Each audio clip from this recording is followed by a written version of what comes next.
Une étude vient de sortir, plus de la moitié des Français partageraient leur mot de passe avec leur conjoint et 79% des jeunes utilisent la géolocalisation dans leur couple. Sur TikTok, beaucoup partagent même des conseils pour espionner les partenaires. Aujourd'hui, tuto comment bien fouiller le téléphone de son mec. On va commencer par le plus simple, les messages. Alors déjà maintenant avec iOS 16, il y a la fonctionnalité suppression récente, donc vous allez directement là-bas, vous voyez...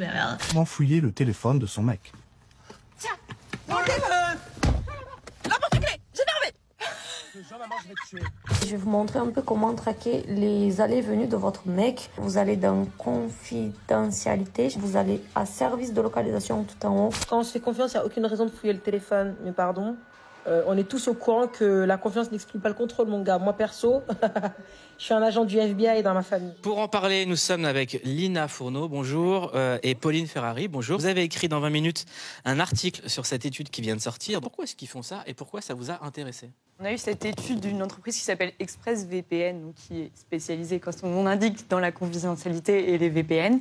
Et en gros, ils montrent que la moitié des Français partagent ces mots de passe.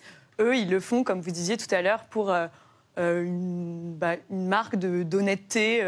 En gros, je te fais confiance, je te partage tout pour te montrer que je suis clean, quoi. Et nous, on s'est direct dit, c'est quand même étrange comme phénomène. Pourquoi on est la moitié à le faire? On s'est forcément posé une question parce que ça peut entraîner parfois des dérives et c'est ça on en a parlé dans notre article avec Pauline. C'est quoi la principale dérive? La principale dérive, c'est ce qu'on va appeler les cyberviolences. Donc, c'est toutes les violences sexistes, les violences conjugales, mais qu'on peut retrouver à travers des outils numériques. C'est-à-dire qu'en fait, maintenant, le téléphone peut devenir un outil, comme vous le disiez, de surveillance, de flicage, mais aussi un outil de violence, c'est-à-dire savoir en permanence où est son ou sa conjointe, potentiellement avoir ses codes de téléphone, mais aussi ses codes de carte bleue, ses codes administratifs, d'impôts, etc. Et de fait, exercer un contrôle total, et ce qui peut aller dans des cas très très graves de contrôle et de violence conjugale. Il y a un autre chiffre dans l'étude, 79% des jeunes utilisent la géolocalisation dans le couple. Ça sert à quoi d'utiliser la géolocalisation dans le couple? Il y en a beaucoup qui vont dire que c'est par mesure de sécurité pour savoir où est son mec, sa meuf à 2h du matin, si jamais, quoi. Mais en fait... Pauline, elle tire la tête, hein.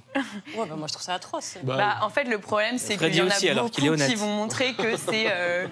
Une petite minorité va aussi dire que c'est quand même pour surveiller si le mec est fidèle ou pas. Il peut exister aussi, j'ai lu, des formes de chantage. Vous parliez de l'accès aux codes justement bancaires, aux données médicales, par exemple. J'imagine que là-dessus aussi, ça peut jouer. Ça peut totalement jouer. Ça peut aussi jouer dans des cas, par exemple, du chantage à des contenus. Là, dans notre article, on s'est basé sur une étude du Centre Hubertine-Auclair qui, en 2017-2018, a interrogé des victimes de violences conjugales. Et il y a 9 victimes de violences conjugales sur 10 qui ont, en parallèle de violences conjugales, ont vécu des cyberviolences. Et il y a une femme sur 3 dans cette étude-là qui indique avoir été contrainte, ou en tout cas on lui a demandé des photos dénudées par son conjoint ou par son ex. Donc en fait, oui, il y a le contrôle administratif et financier qui est très lourd, mais il y a aussi la potentialité de rétention en fait, de photos intimes qu'on a pu partager à un moment où ça allait bien, et avec la menace de pouvoir les diffuser à la famille ou sur les réseaux sociaux. Dans l'étude, on apprend que 29% des jeunes, 29% continuent de suivre leur ex à leur insu via leur localisation. Ouais. C'est complètement fou. Est-ce qu'il y a des outils pour savoir si on est fliqué ou pas? C'est très compliqué parce que, en fait, au-delà de ces applications-là de géolocalisation un peu classiques, il existe énormément de ce qu'on appelle des stalkerware. Donc, c'est des logiciels espions qui sont installés dans le téléphone des gens. Par exemple, il suffit que Lina aille de tourner, je prends son téléphone, je lui installe une application espion avec mon téléphone, et ce qui fait que tous les messages qu'elle va envoyer, moi, je vais les recevoir en double. Ça existe, ça? Et les stalkerware, ça explose. Il y a ça, il y a le fait aussi d'avoir les AirTags, notamment d'Apple. Ouais. Il y a énormément de vidéos aux États-Unis où on voit des jeunes filles découvrir qu'elles ont des AirTags sous leur voiture. Non. Donc en fait, sur TikTok, il y en a énormément. Mais c'est quoi des AirTags, excuse-moi? C'est en fait un espèce de petit traceur pour éviter de perdre un objet à la base, son téléphone ou, je sais pas, son portefeuille. Tu peux mettre ça dans le sac de ton enfant.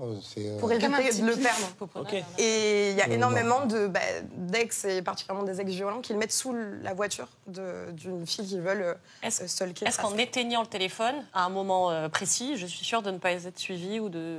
Non. En fait, ça demande une intervention technique par un technicien. Donc même un téléphone éteint peut être trouvé. Est-ce qu'on a le droit de porter plainte si on est stalké? On a le droit de porter plainte. Ce qu'on explique dans l'article, c'est qu'il y a beaucoup d'associations, notamment Centre Hubertine Auclair, qui alertent depuis des années sur le fait qu'en France, on a un arsenal juridique très très complet sur les cyberviolences. Mais comme la plupart des gens ne savent pas que ce sont des violences qui sont condamnables en fait par la loi, il y a très peu de victimes qui osent porter plainte. Et comme le disait Lina, c'est des victimes souvent qui se sentent honteuses. Mais oui, on peut porter plainte si on est victime de stalking. Et si c'est dans une situation conjugale, c'est-à-dire avec un conjoint ou un ex, en fait, c'est une circonstance aggravante parce qu'on estime qu'il y a une relation de causalité. Merci beaucoup, Pauline Ferrari. Merci, Lina Fourneau. On clique sur votre article dans 20 minutes. Merci beaucoup.